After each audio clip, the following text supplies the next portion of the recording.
Hi there, welcome to the video. Today, going to be covering some UFO sightings and news around that regarding a town within Scotland, a quiet place, a low population, but a lot of strange things happening.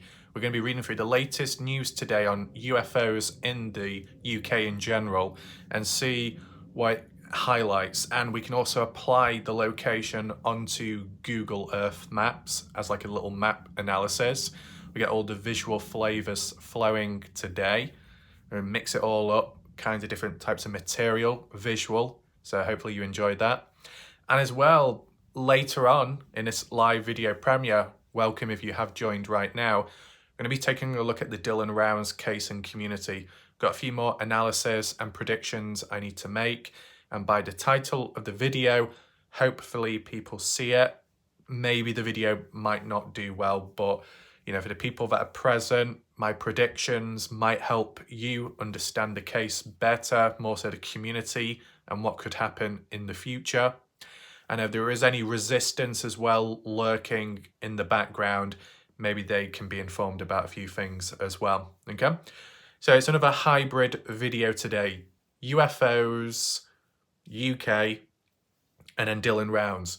Two separate topics, but in one video today, so then it pleases a range of different people. And, you know, if one ends up being shorter than the other, at least when you put them together, it fills out the video. Because the longer the video is, the live premiere, the longer you, the viewer, has chance to talk amongst yourself and share your own discussions and talk about a range of different things and react in general, okay? So make sure to use the chat box on the right-hand side of the screen. If you haven't already, feel free to check previous videos out, links down below. In addition, did my first, I guess, proper live stream last night. Few people showed up. That was good. I don't know if it's one of those things where I need to be doing a live stream on a day where I don't do any other videos, so then no one's tired or drained. Maybe I need to take that into consideration.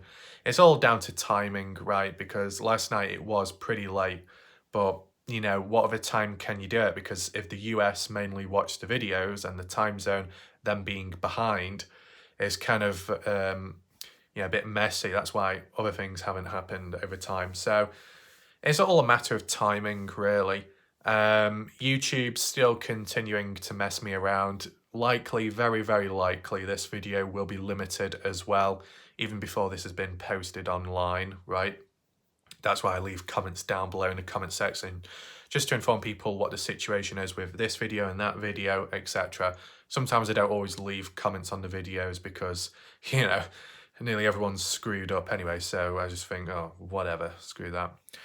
But yeah, there's a range of stuff to get through today, as well as looking back at the comments of the previous video I covered on the Dylan Rounds case.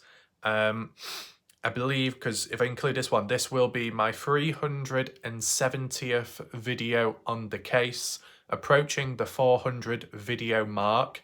Could we get to that? I think it's pushing it a little bit. It's a bit pushing the boundaries there, but you know, I just cover what needs to be covered at a moment in time, right? And what we're going to do, just to kick things off, for the people that are currently present, appreciate that.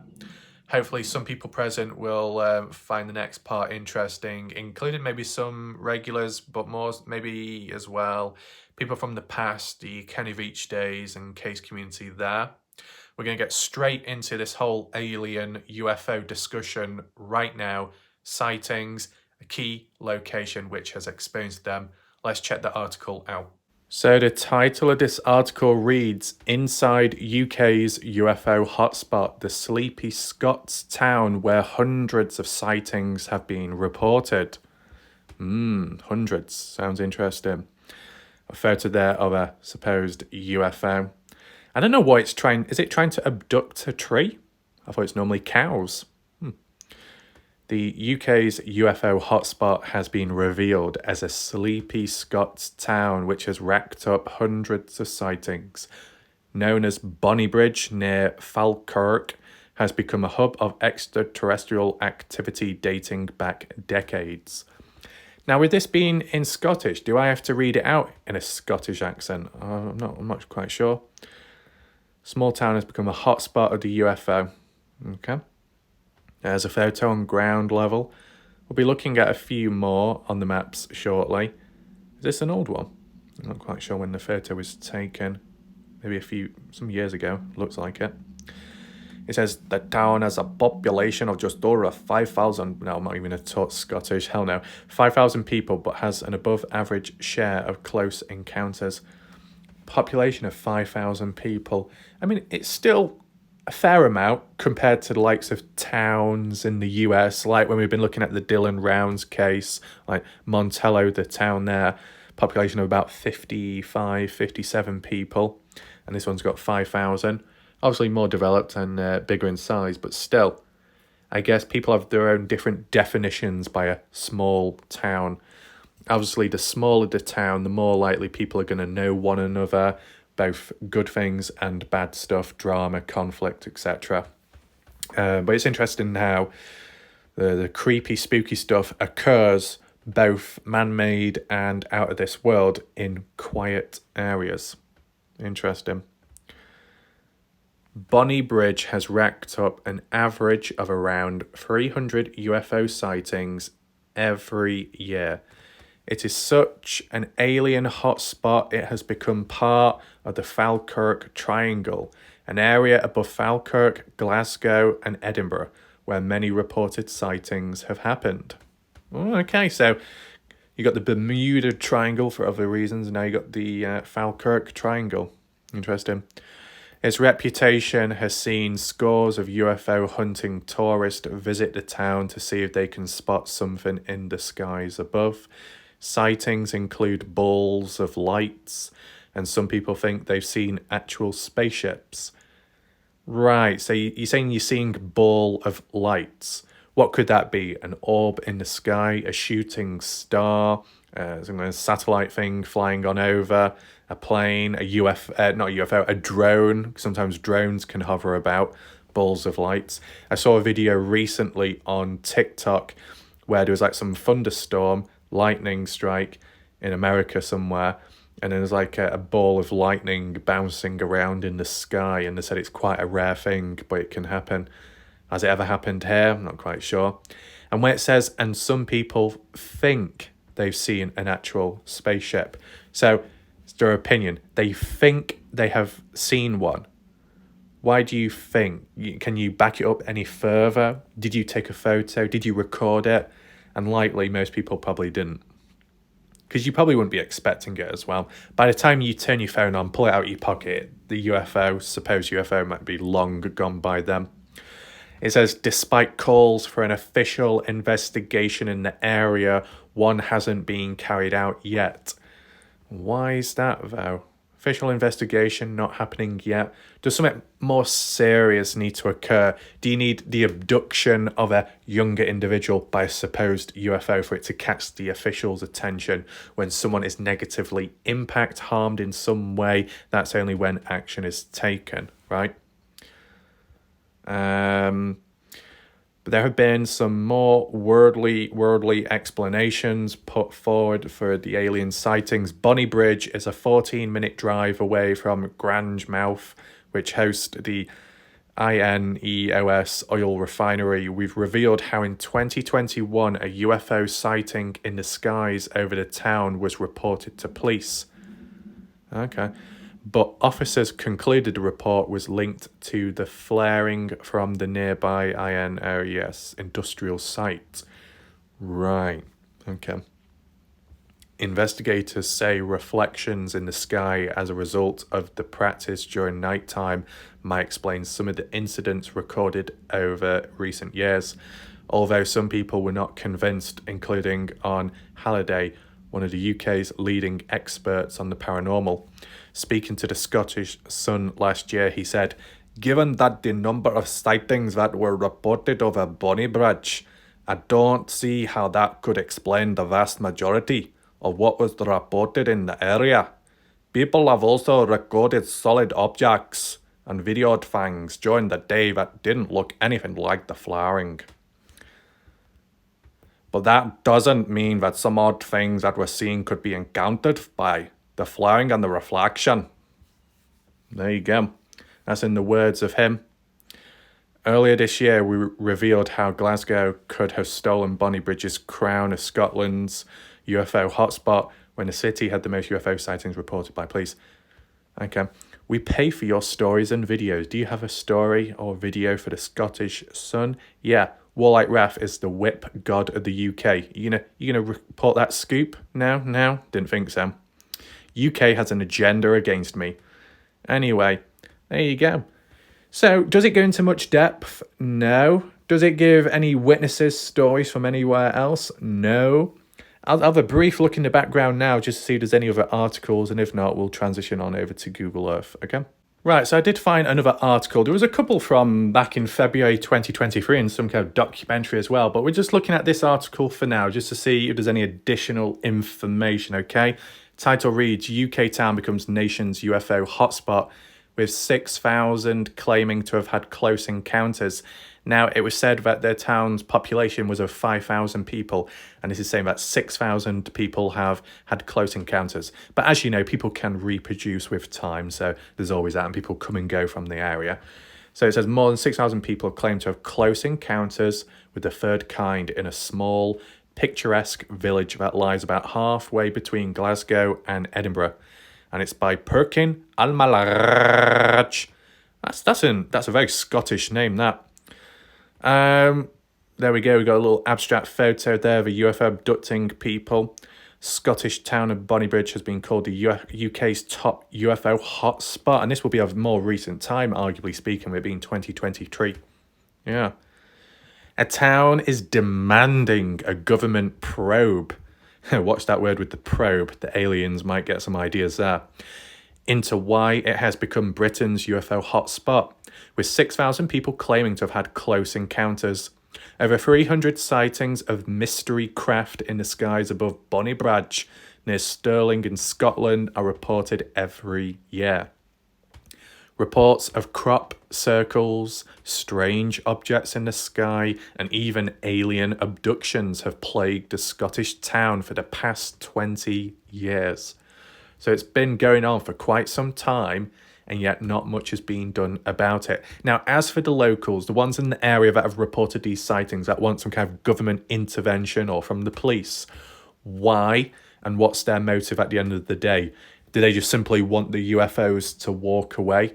To be honest, when it comes to the UK in general, maybe it can vary in certain areas.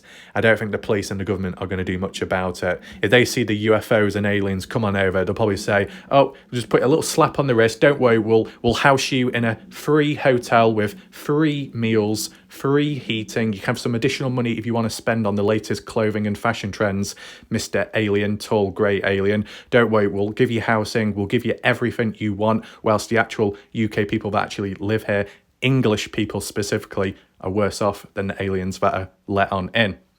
That sounds kind of familiar, that, with something else. Huh. Wonder why it was.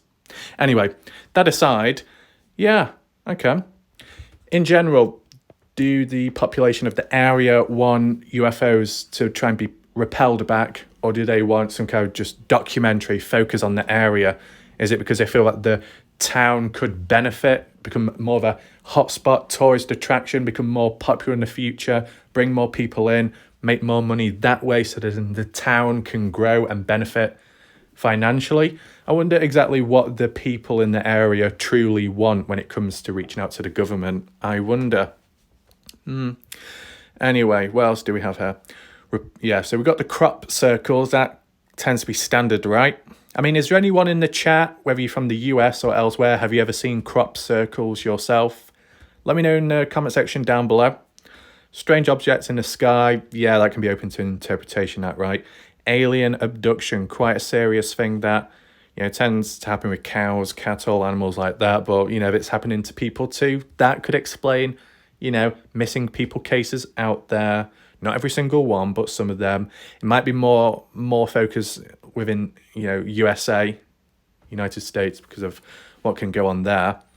But, UFOs, aliens can spread around the world, right? Anyway, what's this? Manchester City, Guardiola set sights on Club World Cup. What? That's something completely different, isn't it? Whoa, what's going on there? Now, local councillor Billy Butchanan wants a government investigation. He said, I still don't know what it could be. But why do you want a government investigation? What is the end goal? To prevent it happening anymore or to make money out of it? I wonder. So there's an alien there. Is that someone dressed up or is it more of a statue? It looks more like a statue. So as you can see, you got some alien nipples on screen. What's your crazy? I know you're not quite used to seeing this type of stuff because it doesn't happen often, but what's your crazy? Let me know what you think about alien nips. I do find it interesting how, whilst everyone else is interested in UFOs, aliens, and the possibilities there, the first thing I focus on is this.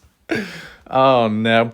But you know, it's like comparison between the human anatomy and those from outer world, right? So alien nips, and let's not talk about that down there. Actually, is he wearing gloves? Why is this alien wearing gloves? What are you doing? Some gardening? Hey, Weezer! Weezer! Looks like the alien stole your gloves. Don't know if you're going to be getting them back anytime soon, but that's unfortunate. Now, for anyone else slightly confused by what this is, we are currently looking at the crotch of an alien, okay? But I was focusing more on the gloves, okay? Maybe some of you were focusing more on the middle of the screen. Dodgy, dodgy, dodgy.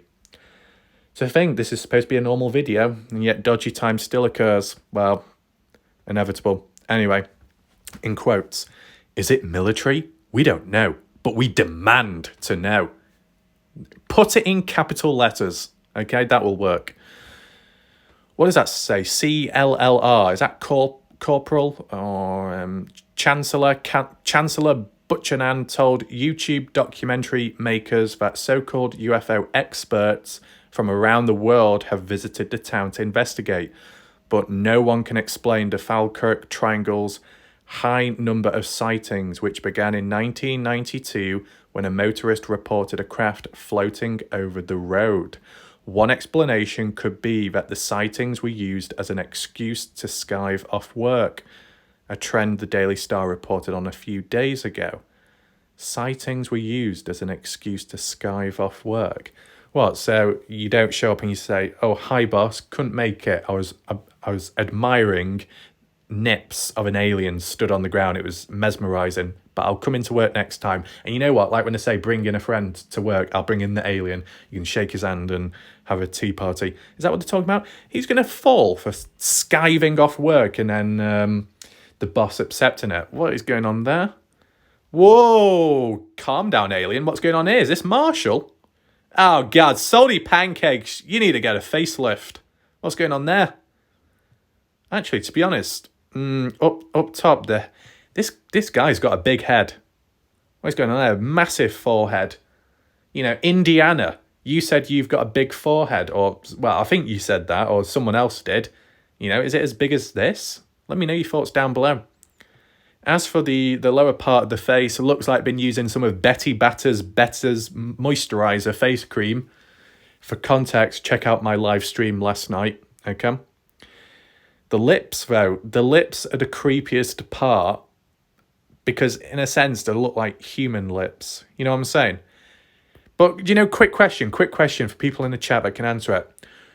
Have we ever seen or have aliens ever opened their mouth? Or do you know, like when you get those interpretation images of an alien, even if the images are fake, but it's an interpretation, does anyone ever portray what the inside of an alien's mouth looks like? Because aliens, at least the photos I've seen, real or mainly fake, they've got the mouth shut. Alien, open your mouth. Dental procedure time. We need to see if you've got any cavities. Come on. Miss T, where you at? Dental time. Anyway.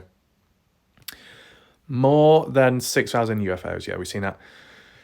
HR bosses revealed that more and more workers have been trying to take time off by claiming they were visited by aliens. Well, that's typical of the UK. They said they saw a huge spike in the number of people claiming they needed to take time off of work because they were abducted over the last year. What a joker, man. What a joker. They said they were in a huge spike in numbers because they've all been fucking abducted and probed. What is going on here? Some even claimed they had been experimented on, whilst others said they had been taken to another planet. What is going on? And I bet majority of these people who tell these stories don't have any photos or video footage of it, do they? I know you could say, well, actually, when we're in outer space, there's no Wi-Fi. It's not what I can do. I'm so sorry. It's not my fault on my social media activated when I'm in space, even though I might be a bit of a part-time influencer. Just take photos. You don't need internet. Just take photos if you're able to. Yet no one ever does. Yeah. So, yeah, a lot of people getting abducted. Normal thing, that, right? Okay. I wonder when they say been experimented, exactly what way. Even more brazen staff members told bosses they wouldn't be coming in because they wanted to go and hunt for the little green men. What, and the bosses believed that and accepted it. Alan Price, CEO of HR software company Experts Bright HR, told the Daily Star, surely the bosses whose employees called in sick due to having been abducted by aliens or seen a ghost saw green. It may not have been just saucers that went flying in that workplace. People as well, throwing them against the wall. Kim Jong-un's sister threatens to turn Pacific firing range in chilling warning. Oh no.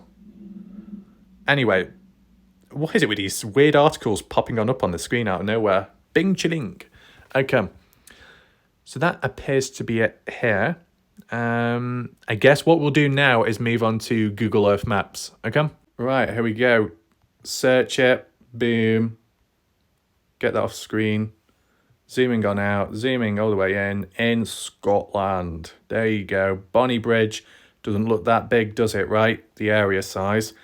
We zoom on out. You got Edinburgh there. Is it Edinburgh or Edinburgh? Like bruh. I don't know. Even my language is messed up. But you can see the triangle, right? Not the best looking triangle, but you got Glasgow there. I think Americans say Glasgow. I'm going to go to Glasgow. There you go. Glasgow there. Edinburgh there.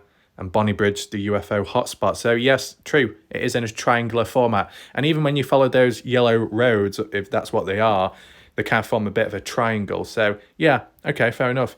Is it worth noting that it's kind of near to, is this water? Well, no, I don't mean, well, I know it's water, man. Is it, yeah, like going to the ocean. Okay. But then again, what do we have here? Is that a dam or something?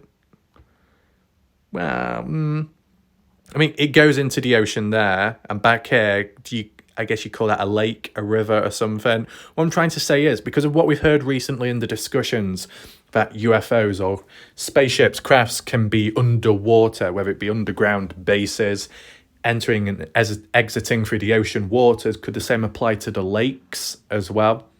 Could that explain why here it's a UFO hotspot, because it's near to the ocean, or at least encroaching onto the ocean? Makes you think, right? The water attracting them? Possibly. So what should we do first? We can look at some rough images. There's only about 5. Just get an idea. I don't think there'll be any photos of UFOs, but do you know what? No harm in checking Google Earth, because if people upload their own custom photos, they might have, if it's a UFO hotspot, someone might have done. So we've got this one person on a train passing through the area. You can see it's kind of rural, your farmland. That's what explains the crop circles, right? Population of 5,000 people, roughly speaking, maybe a bit more or a bit less. Yeah, you got some good views, especially on the hills. Probably get some good sightings of possible UFOs, right? Got to take in mind the weather conditions as well, if that plays a role. Okay, we've got that one there. Into the mountains, very steep. Little dodgy shed down there with a tiny boat. That is very small, that.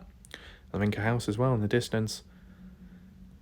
Now, when they said abductions in the article, supposedly referring to humans, but what about the wildlife? What about the animals? Have any animals within the area been abducted? Any sheep? Any cows or whatever you get over there? I wonder. Moving on. Some construction of a old buildings, possibly church. What the fuck is this? What is this? Who's taking a photo and uploading chocolate to Scotland? We're supposed to be looking at UFOs. We're looking at a UFO hotspot, the biggest, most important place in the UK. We go on the fucking images, and instead we've got Milky Way and a Yorkie bar. What is going on there? And what does that say? Tap to discover heroes of, what's that? IRA? No. Elf? Heroes of Elf? Who is this Pratt? Wait, hold on, what's that? Kingdom of Saudi Arabia Expo 2020 Dubai. What's Saudi Arabia got to do with Milky Way? Oh, what is going on? I think it must be an advertisement, right? But I don't know what's going on here. Even that person's laughing. No wonder why. Ah, I know what this is talking about. So supposedly, maybe the chocolates are advertising Saudi Arabia, and this person on front is triggered because she can't have lesbian gay relationships over there. So if you are thinking of visiting to go over there and you're a bit gay, then it's not going to work. And then this person's probably getting triggered. I wonder if they've gone on TikTok and complained. Rebecca Torrance. A torrent of water? Ooh, wow. Okay, so we got some chocolate bars. I'm sure Indiana is clenching at her teeth. You know, Indiana right now is like Miss T's dog. Like, yeah, I need the chocolate. Don't worry, Indiana. It's fine. Anyway, can we focus on UFOs? No. We end up looking at a pink barge boat. Well, that's really great. I wonder if this barge boat is going to Saudi Arabia. Probably not. Yeah. So that was very successful for trying to find UFOs. Great map analysis, that is, man. Is there any other images we can look at? Well, we can at least go on ground level. Where exactly? Good question. Do we just do it within that red border zone with it being classified as the town? Because this is the thing, to say the town has experienced sightings.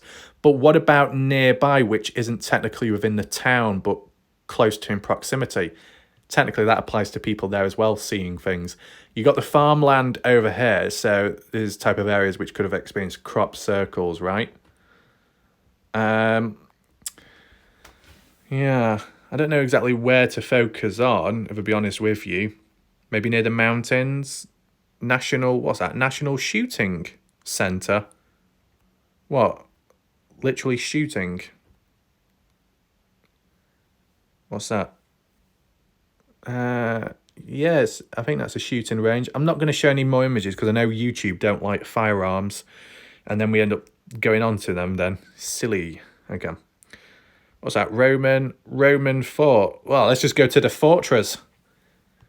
Commander's residence. The centurion is to be strict in exercising and keeping up proper discipline among the soldiers.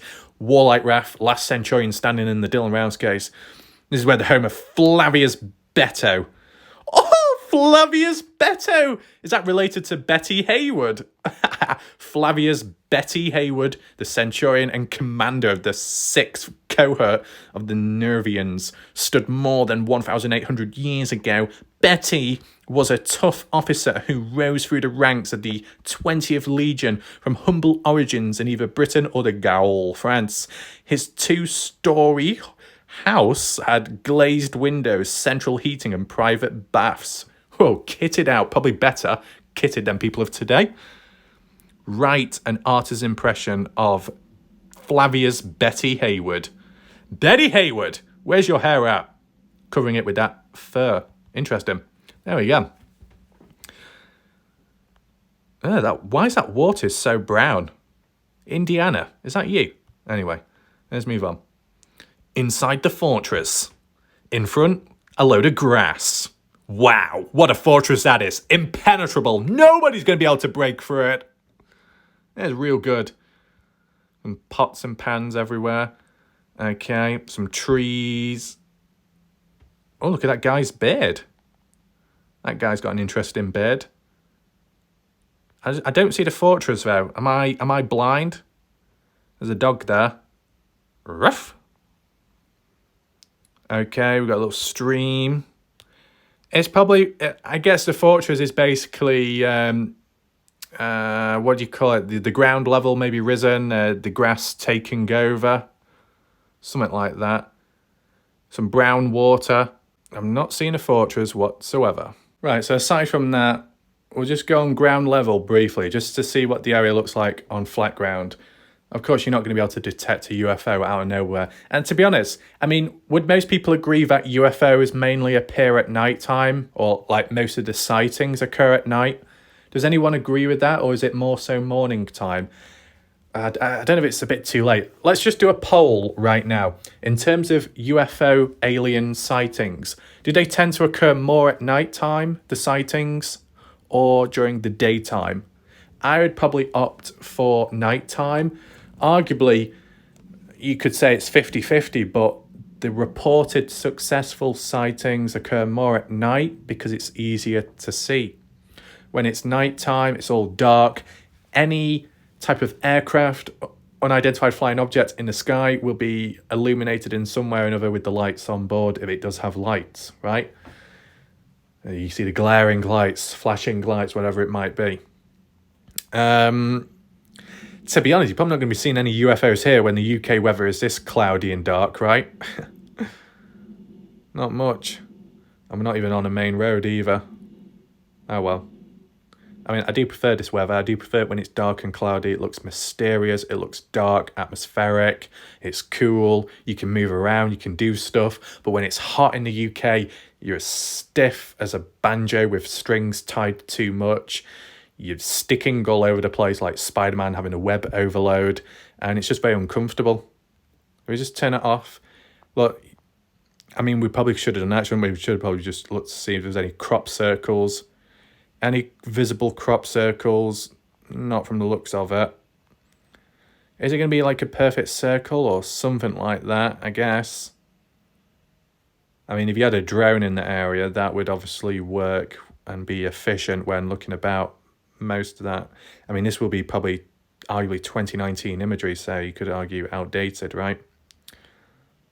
The wind turbine there, a couple of them, showing up on the 3D. Damn, that's pretty clear, that. I wonder if I can flip it to make it look a bit more 3D. Nope, not really.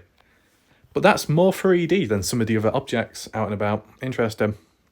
It'll be because of the height of it as well, of course. That's why mountains are more 3D, because they're much bigger. Stand out more. Should we just randomly drop another marker? Let's do it on this road, the M876, and just see what it looks like. Anything in the sky? I mean, it's a lot clearer. I mean, I see... Oh my god, are they UFOs in the sky? No, it's 2023 Google copyright claims. Floated in the sky. Google copyright. Oh no. What a disaster. Actually, what's that on the side of the road? Is that Burger King or a loaf of bread? I don't know. Oh no, some clothing left behind. Oh, Tasha, what you doing? Throwing your clothes out the window. That is not good of you to do that. At least place it in the van. You put it in the van. And then you tidy up after yourself. Get a grip. Yeah. Oh, wow, that's a long truck. It's actually, you know, extended on the back of it. Interesting. Is anyone hiding in that? And then there's a lot more dodgy stuff dumped on the side. I mean, why is the barrier so small? I suppose it's not like a full-on motorway, is it? What do you call it, a ring road or something? Man, I'm just looking here to pick up on the sky. And I said, can't really see much going on. Can't really see any planes either, so it'll just be the timing, right? As you know, the image quality can glitch out. Oh well, just thought it was worth doing a bit of a little tour of the area on the maps, incorporate it. If I've done it with Dylan Rounds, I've done it with Kenny Veach, then maybe it can apply to other topics and talking points. Let me know your thoughts, though, in the comment section. So now it's time for the Dylan Rounds case community discussion, case analysis, predictions to be made for the future. It's now time, okay? I do sense a few things happening. I guess maybe to tie stuff in, we can look back at the previous comments of the last video, catch up there, answer any questions, check for additional information, and then the odd other one to do with Bob Farrell. and then I'll just give you my thoughts. I'll just give you my analysis, what's going on in here, and what I expect to happen, okay? Maybe it will align with what some of you are thinking. We'll see. If anyone has joined right now, specifically for the Dylan Rounds case, welcome, it is time. As for anybody else new or just joining on in, make sure to rewind back to catch up on the earlier part of this video, looking at UFOs and interesting stuff like that, including a map analysis. Make sure to check it out. But as for us right here, right now, we need to check the comments, and that's what we're going to do. I'm just going to adjust the comments to the newest, start from the bottom, work our way up. We haven't got too many. This video was limited, true, and probably this video tonight's limited as well. Badger Life saying, lose Robert's last name in the title, see if that works. I have no clue, just giving you clueless advice. Well, I appreciate Badger Life. At one point, Badger, I was thinking maybe because I was covering Jim Terry, Salty Pancakes, individuals that couldn't keep their channel together on YouTube and hence getting shut down eventually. I thought maybe that was a curse, that maybe if you mentioned terminated channel names in your titled videos, that would get you restricted or limited. But with time, using names or not, it didn't really make much of a difference. Sometimes I've changed the thumbnail of someone's face to something more blank. Sometimes I've reverted it back to the default thumbnail of whatever the video was about, and it just doesn't really make a difference. Maybe on the odd occasion, I tested it and it worked, and I thought, oh, there we go, I found a way around it. And then I tried it again and again, and it didn't work that time, so I think it's more coincidence. You know what I'm saying?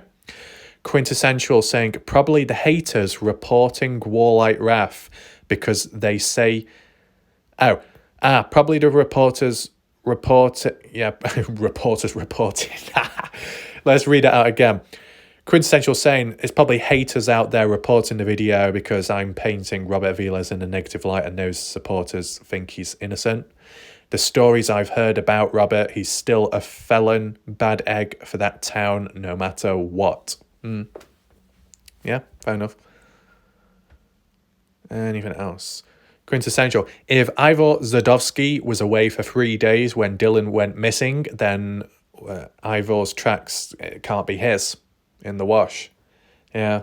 I don't know who it came from originally that the track marks in the wash were from Ivor Zadovsky. I don't know where that claim originally came from. A few months ago, I eventually saw that track footage of the helicopter flyby over 5th of June when it happened, roughly speaking, posted on Facebook by Candice Cooley, I believe, and it showed it going over the wash, the one what we have looked at on the maps, the main wash, the wash, but further on, as if you were going west towards Montello and across the border, but before that. Yeah, we saw the track marks there, and that was written off down the line as, it's Ivor Zadovsky, it's somebody else. But then elsewhere, we've heard the stories about Ivor Zadovsky in some kind of interview somewhere, just how it's been passed about, right? But he was away from the area for 3 days. He wasn't present nearby, so he had an alibi. If he had an alibi, then obviously it can't be his track marks in the wash. But then you got to ask yourself, when's the last time Ivor Zadovsky drove through that wash? Was it a few days before he went out to wherever? Because if track marks can remain in a particular spot for a couple of weeks, if not months, then maybe Ivor Zadovsky could have been responsible, but earlier on, and it's remained there since. Dylan's disappearance case. Different ways of looking at it, right? Response-wise, Tom, it was my understanding that he was one of the first people to go out and search for Dylan. Is that so, Tom? Where did you hear that from? Would I be surprised that Ivor Zadovsky was one of the first ones out there? I mean, in a way you could say, well, because of the location and nearby proximity, it makes sense. But did Ivor Zadovsky ever know? Did he ever meet Dylan Rounds? Did he ever hang out or have a talk? I wonder. Not heard much about that. Indiana, responding back to Cleo, saying, Cleo makes a good point. Why has there not been a statement from Brenner's attorney? Even if LE are being tight-lipped, there is no gag order on the attorney, even if it's just to say we're waiting on discovery or information from LE is coming in too slow. But yet again, nothing. Yeah, no statement from Brenner's attorney. Tight-lipped. tight-lipped because something's going on in the background? If it really is, then how complex is it then? If something truly was happening deeper than we think, more connections, an ongoing thing? Is that why Candice Cooley has been quiet as well, not been complaining as much? Different ways of looking at it. Candice Cooley only complains when she feels that not much is happening, nowhere, like no progression going anywhere, right? She hasn't been complaining as much over the course of 2023, but maybe because been busy, distracted by other things, possibly. I mean, she made a few comments when people asked her on Find Dylan Brown's Facebook page, saying, when's is it happening with Brenner, next court case, and then Candice Cooley would respond back saying, we haven't even got to the main proceedings yet, this is just a preliminary, or we haven't got to the preliminary yet, we're just, sorting out all the other little bits and bobs in the background for now, and Brenner has more rights than others, so it's unfair. That's just a system. That's what she was basically referring to previous, right? Not exactly positive overall, her tone or thing, which is understandable. We got Corey. So it's very interesting that Corey is commenting because recently she said she had to back down because she was advised to do so. And yet here she is. Let's just see what she says. Woolite pings from a tower only read that a certain phone was used within the tower's pickup range and not at a house or etc. Only within an area, nor does it pick up who used the phone. Right, so Corey, you're saying that the phone pings that I marked out on the map aren't entirely true. Okay? It's like a rough estimate within the area, only within the area, not a pinpoint. Well, Corey, if that's what you're saying, then how do you know that Dylan Rounds were you suggesting previously that Dylan Rounds never made it to the Grainshed property and that he was taken out, ambushed on site at his farm or nearby?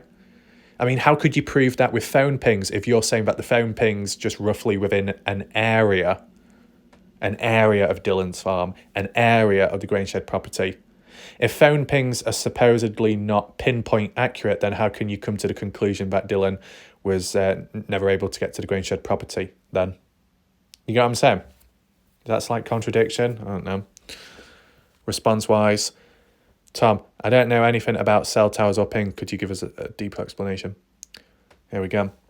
When people say a phone pinged at a certain place, house, building, etc., that is not how cell towers work. They pick up a phone signal within the range of the phone being used. The circle area depends on how large or powerful a tower is. The radius. It could be a 5-mile range or a 10, and then it will bounce off of different towers. Think of it as an operator who transfers a call. That is how it works. Then one is told a phone pinged within a certain area. It does not tag the street, just that it was within the range of the tower it hit. Right.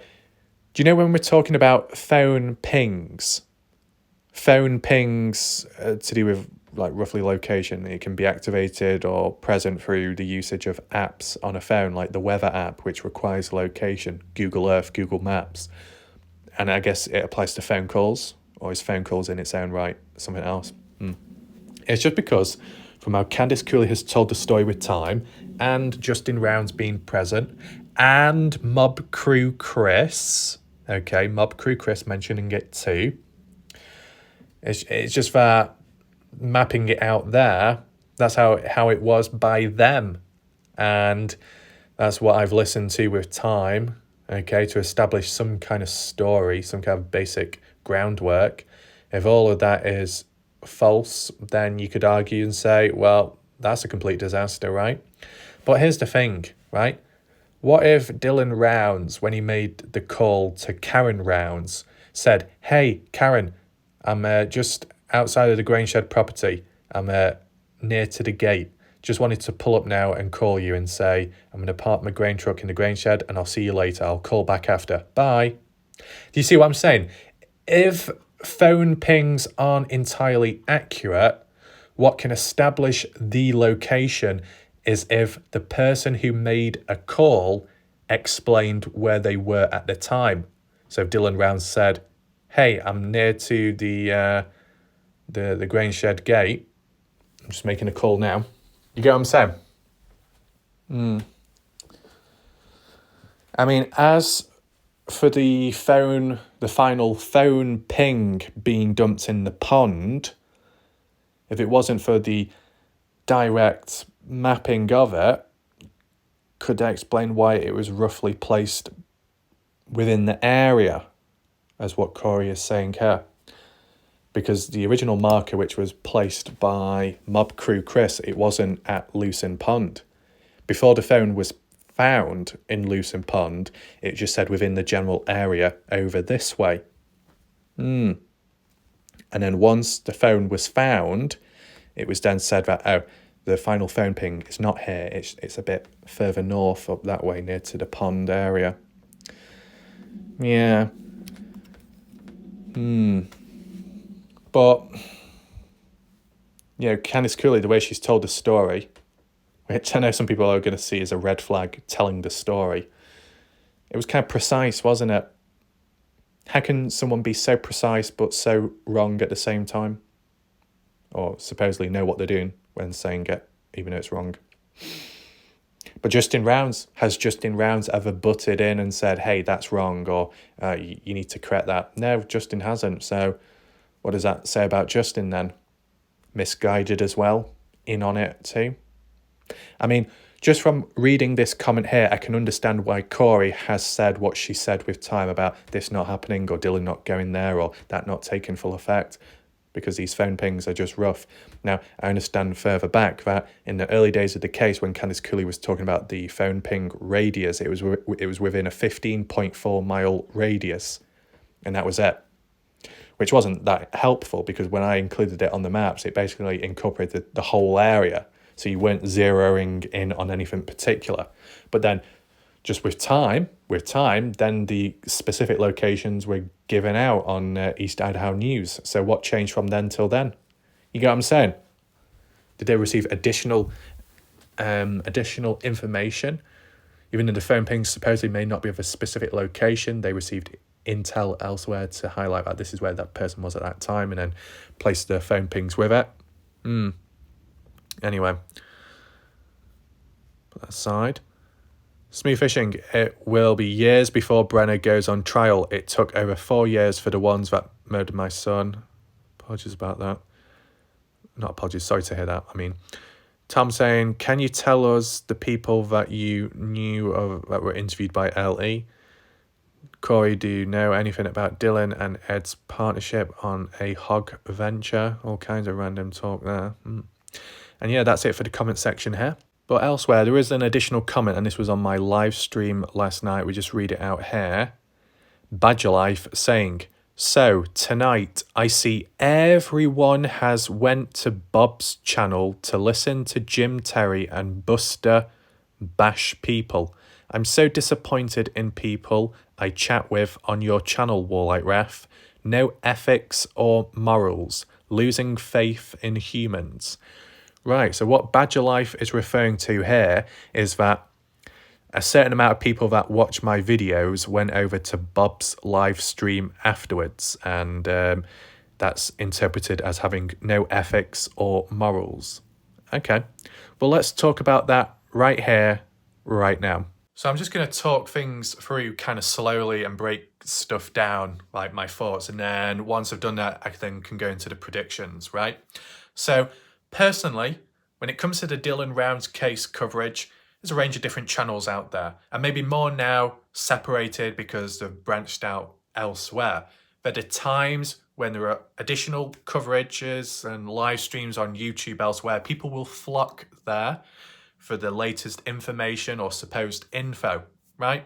It's a normal thing to do, I get that. So like Bob Farrell's channel, people are going to go on over there, whether it be to learn about the Dylan Rounds case, to check for any consistencies or inconsistencies, contradictions or anything like that, to listen into the specific people that are present for other reasons, good or bad, etc., right? When it comes to me, I might just pop my head in once or twice, but the next day, someone's told me, oh, all chaos broke loose. I'll have a quick look just to see what that chaos was, and that was about it, right? Just being honest there. I personally don't keep tab or tracks of everybody on my channel that ends up going elsewhere and watching other people's videos. I don't do that. I don't know where people go. And in some ways, I don't know where people come from. You get what I'm saying? Just one of those things. If I did keep tabs and track on everybody that was on here that went elsewhere, then I'll probably be seen as Salty Pancakes or Jim Terry controlling the audience of where you can and can't go. And that's just going to turn into a really childish performance and act there, isn't it? It'd be a disaster. That's why there's no need to do that. Keep it natural. If people want to watch the video, they can watch the video. If people want to watch other videos, they can do that too. If people want to multitask, fine, that's okay. People can watch what they want, and to a certain extent, within reason, people can do what they want as well, within reason. The only time it becomes a bit problematic, and maybe it's what Badger is referring to, is when you might have people present who appear nice and normal, but then they go elsewhere, and it seems as if, from interpretation, that they're supporting another person out there who is a bad individual or perceived as a bad individual that may or may have not have attacked the other individual in which that viewer watches here and there. Does that make sense? It's like a triangle. And it's like, you got a viewer. Let's say this, whoever it is, you got a viewer here that they watch this person and they also watch that person over there. This person's okay and normal and nice. That person is a bit questionable and has a bit of a bad reputation and stuff. The viewer in the middle watches both because it entertains them in some way, or they learn something. They get something out of it at the end of the day. That's why they watch the different videos. As for other viewers who may be more loyal or more focused on one channel than another due to personal preference, they will see this casual or this hybrid viewer as a problem. All the time? No. And I say no because there'll be, a couple of people in the chat right now that will be watching like Glorindellin's channel or maybe from Sketchy's channel, and there's no complaints there, is there? And then people that will watch further afar on other true crime cases, there's no conflict there, really. It seems to revolve more around the Jim Terry effect, the Bob Farrell effect. It doesn't even seem to reach out to Salty Pancakes much, because at least from my experience personally, the people that have come on over from Pancake's channel to here have been a bit more permanent. They've ran away from Pancake's channel. They've gotten away because of how they were treated. As for the others, the Kathy Waters, the Fast Eddies, the, who is the other one? Oh, I don't know who the other one was. There were a couple, right? Hardliners, hardline Pancake supporters, and some of them now known as ex-hardline supporters. But they've got a certain mentality, they've got a certain attitude, certain behaviour, right? Maybe not too desired. But, they do what they do, they think how they think, fine. Come on over, go back. I think what Badger is referring to here, right, is to do with the Jim Terry crowd or the Jim Terry presence just in general. Now, Bob Farrell is like a beacon point for enabling the opportunity for the likes of Jim Terry, Mr. X, terminated YouTube channels to come on over onto YouTube platform and have a voice to speak. Bob Farrell does benefit in a positive way himself in allowing these type of forces onto his channel. And he also benefits furthermore with the audience that's brought in. Now, can you argue and say that the majority of Bob Farrell's audience will be third-party exports, people that are a supporter of Jim Terry, Mr. X? Yeah, that's just how it works. That's why Jim Terry uses the line, I'll come onto your channel and I'll make you grow, get the chat to fill on in, etc., etc. Basically, to cut things short, maybe it doesn't apply to Salty Pancakes as much now, but when it comes to Jim Terry, Mr. X, they simply have a more loyal fan base and following, right? Does that mean to say it's natural? Not exactly.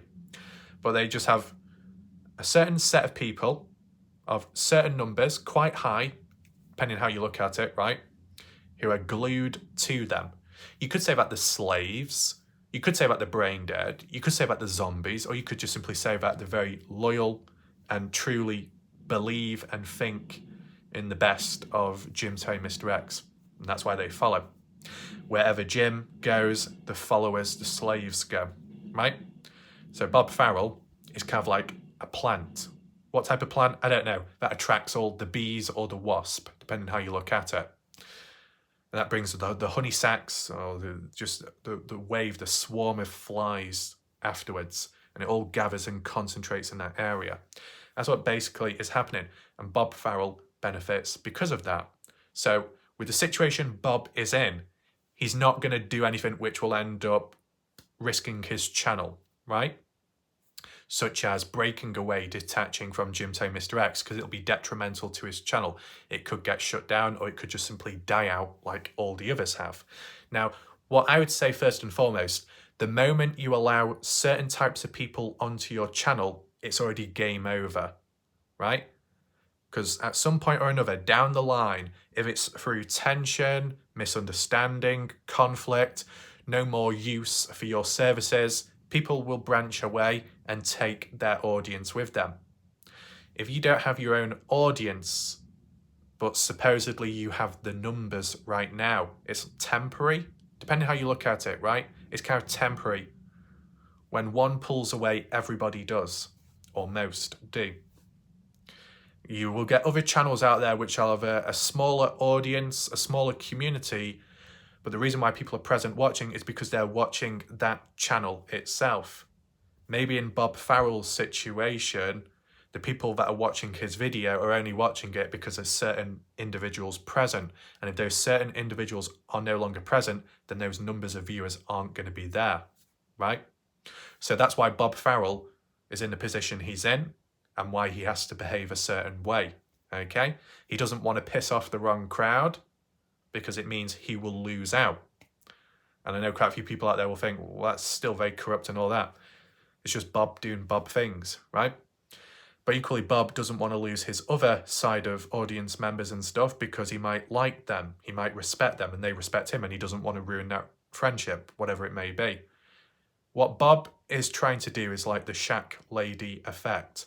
In a sense, not taking sides, but eventually down the line, it could be interpreted as taking sides, choosing the side which you're better off on or safer in. When it came to the shack lady in the past, shack lady caught up in the middle of it all, allowing both parties onto the show and parties of audience members. Kind of like a microcosm of what it is now. Shack lady did, in terms of the channel, die off down the line. Partially because she's busy with real life stuff, but also because of additional factors as well. Siding with a certain group eventually because of being in a compromised position, etc. Is Bob Farrell ever going to appear in a compromised position where he has to choose one side over the other, despite supposedly being neutral in the matter of it all? It makes you think. Yes, there are times and moments where you want to be balanced, but it's just not possible. Exactly. You can't be 100% balanced. You could be about 99, 98%, but are people like that? Still not, I don't think. If you bring in certain factors and forces of people, that balance ends up going way off the scale and you can't get it back, right? Think of a black hole, it just sucks it all out. It just sucks it in one direction. That's just like a brief little backstory behind there and why, Bob Farrell situation. You could arguably say, I'm sure people will say we don't want it to happen, but maybe down the line, Bob Farrell's channel in the long term, right? Not a fact, a rough prediction, a suggestion, a concept, and nothing more, right? But down the line, long term, Bob Farrell could still have a channel, but it could fade away in some way or another. Because when it comes to the Dylan Rounds case, there's only so much you can talk about there. Bob Farrell is into covering the Dylan Rounds case, even if most of the stream isn't about finding Dylan Rounds, kind of like the Shack Lady effect, once again, where you'll have a video where it's about 1 to 4 hours long, it's to do with Dylan Rounds, and like about an hour or so is covered about it, and the rest is other stuff. But, that's what happens when you do live streams. Just like last night, that's why I said, when it comes to doing live streams, it's good, but it can lead to going off a tangent, and maybe that is explained by last night. You know, that's why I still do the videos what I do here when it's serious and when it's focused, because there's no distraction or less distraction and can be from one thing to another more appropriately and smoothly. That's why it's under control here, okay, in this format precisely. But yeah, I think maybe down the line, Bob Farrell, if his numbers did drop, or we shouldn't even be talking about numbers or statistics in that sense, just the presence of Bob Farrell, that overall it could partially fade with time, because not everything can remain. It just depends on the other factors. If things bounce off from one another, if there is that continuation of drama, then that will obviously be the fuel that keeps the channel alive and keeps other things going. I know people say in general that drama on YouTube is more successful than anything else, that drama brings in the audience, the views, the numbers and everything. But to be honest, getting caught up in drama can be messy. But that aside, you know, I've covered drama stuff and conflict. I've covered serious drama. I've covered moments of like almost death threats. I've covered moments of being threatened, serious, etc. I covered that back then. Did it get lots of views? Did it get lots of focus and talk? No, it got F all. Even at a time when I was compromised, even at a time when I was in a serious bad situation with dark forces out there, drama, negativity on YouTube is the most successful driving force. Well then, how come in my reality it's the complete opposite? Oh, it's because I'm in a different matrix. That's why. Yeah, just remembered. But do you see the piss take? How it can work for everyone but me.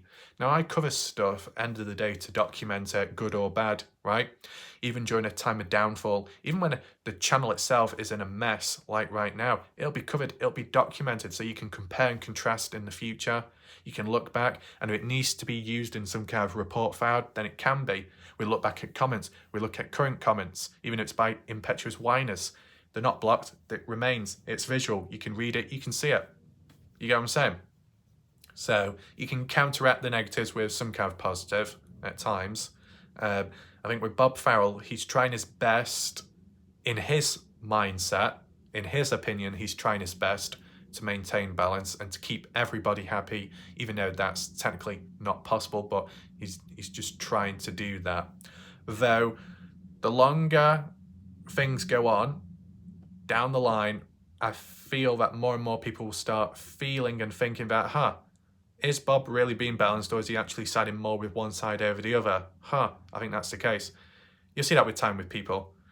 Whether it be people slowly awakening, opening their eyes finally, but I don't know why do people keep closing their eyes and then opening them again on reset or something. Because this is the thing, in general, within the Dylan Rounds community and case, it has taken time for people to wake up and, you know, see reality of stuff. Not so much with the Dylan Rounds case itself, but all the other messy stuff in the background with the different characters of people, right? People have finally woken up or arisen from their deep sleep state, etc., etc. And then once their eyes are finally open, they come running around with baskets full of fruit and saying, hey, let's have a party, let's all smile and hold hands. And it's like, come on. It's no, you don't just switch and change like that. Something like psychopath mode or something turned on. Yeah, very interesting that. I mean, all I would say is, at the end of the day, when you get those hardline supporters, and I'm talking about the most delusional, brain-dead hardline supporters, I can say that in a way, they're better people than the part-timers that will suddenly switch and change depending what floats their boat at a moment in time, where they feel that they're on a sinking ship, jumping onto a better ship so they don't subside and drown, that they appear on the favourable side, the popular winning side, that they'll only switch and change when it's only impacted them, despite all the years of supporting someone when that channel has hurt and attacked other people, and they're okay with that, but only because now it's impacted them. Oh, they'll jump on over, run over that way, quick rub-a-dub-dub, be all affectionate and supportive. Oh yeah, I understand what you've been through. I really understand it now because I've just experienced it, even though all those years of supporting that person that's fucked you over in the past. Yeah, no. That's what I'm saying. The different levels, okay? The hardliners, although they could be considered as bad people and delusional, at least they're there all the way till the end. Die-hard fans, maybe on the wrong side, but at least consistent. You want a form of consistency. If there's no consistency, it's unstable. If it's unstable, it's uncertain. And if it's uncertain, you don't know what could happen next. Bad things could happen or good, depending what's order. So what do you do at the end of the day? You're in a situation, an observation made by Badger Life about people present here, but also present elsewhere. Why is that? Well, I'll give you my thoughts right now, and let me know what you think, Badger. I think Badger in general is a good individual and quite consistent as well. And so I've just got rid of a fly then. Badger seems to appear as a good individual, at least on my channel. Hasn't caused me direct problems, so I appreciate that.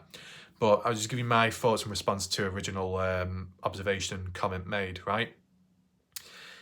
What I would say is a certain portion of people you may see elsewhere, such as on Bob's channel, right?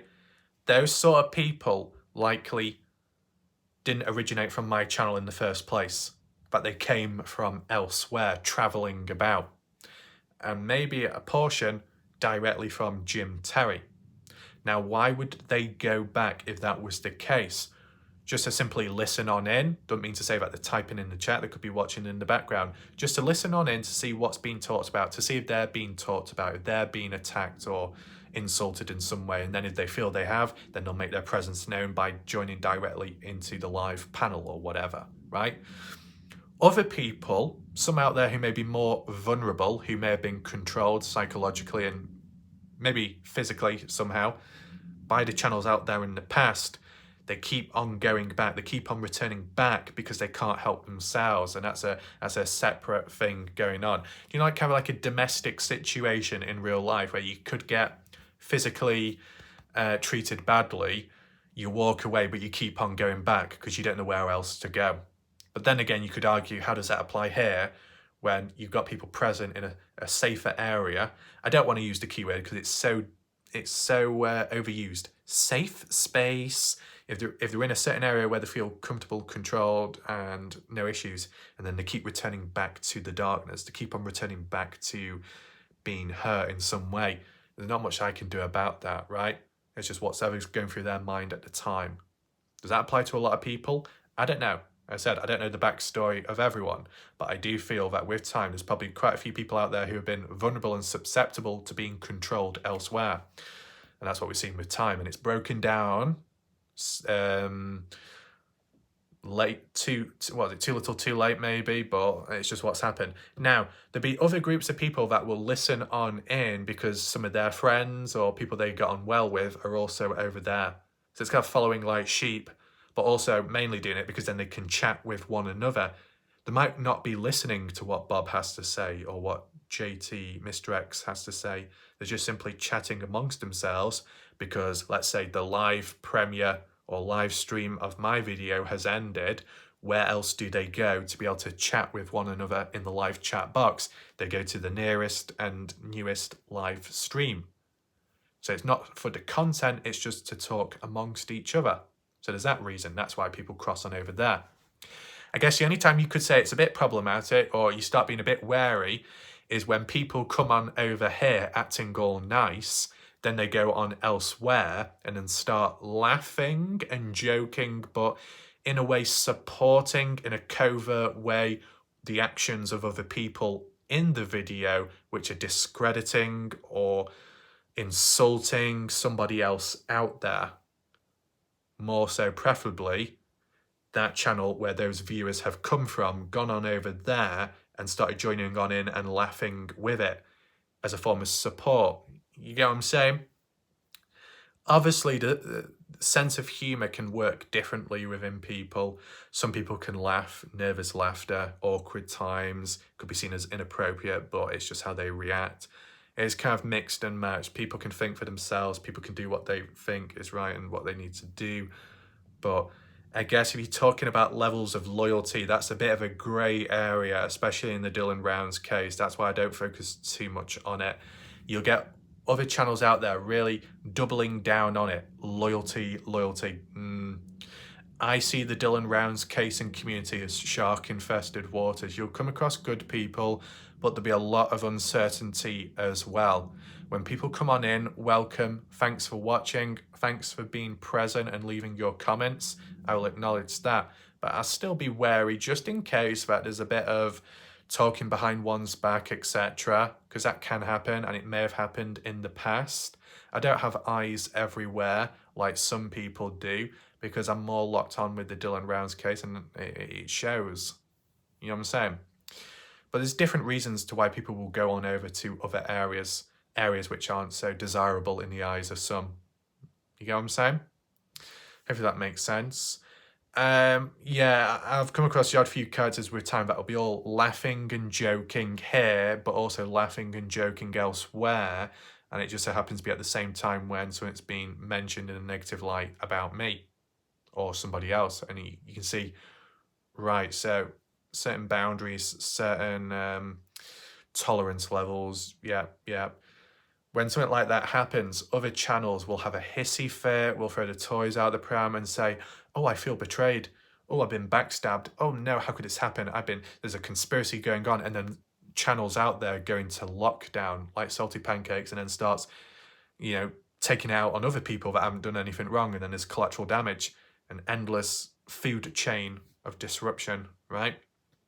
All that happens with me is if I see someone behaving like a knob, it's like, okay, I just become a bit more wary and cautious. And that's it. Really, not much changes. Subtle change, that's all. There you go. And there'll be other people out there that will go on over to other channels, not to listen in out of interest or to learn anything, but more so to pick up on mistakes and maybe use it as potential future material if they do their video edits for whatever motive or reason. It's just another way, you do your research, you check the videos for whatever reason, and then may use it in the future as edits, right? I get that. That should clear it all up now, at least from that perspective. Do I feel that Bob Farrell knows exactly what he's doing? I think in his mind, he feels he has it under control, or at least trying to. He feels like it's working for him at this moment in time, so that's all that matters. Long term, as said, disagreements, conflicts, falling outs with the wrong crowd can lead to detrimental negative effects to the channel. Will it be like a Johnny Yarbrough situation?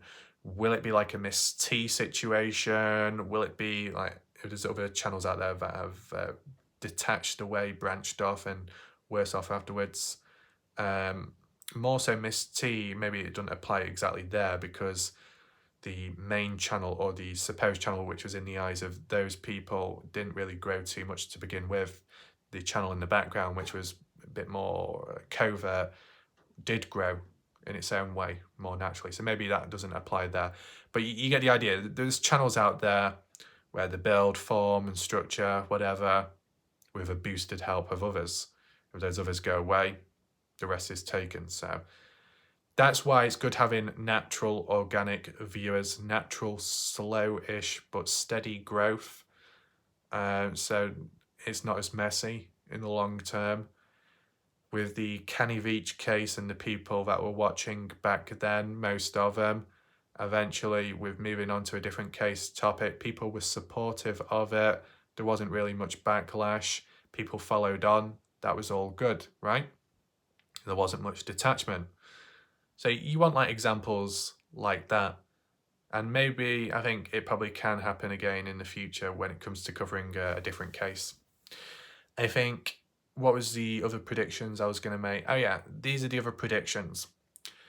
So for as long as the Brenner court case court hearings are delayed and pushed back further, the longer Candice Cooley Justin Rounds remain silent and not talk publicly or do interviews, the more open space and opportunities will arise for more discussions to take place in the case, but not really getting anywhere, but causing, once again, more confusion.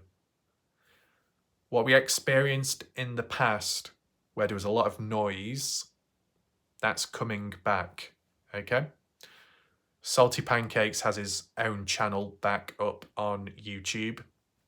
Jimte Mr. X presence on Bob Farrell's channel. A few other people in the background here and there. All the rumours, all the talk, and etc. are going on once again within the Dylan Brown's case, bouncing off from one another. Okay?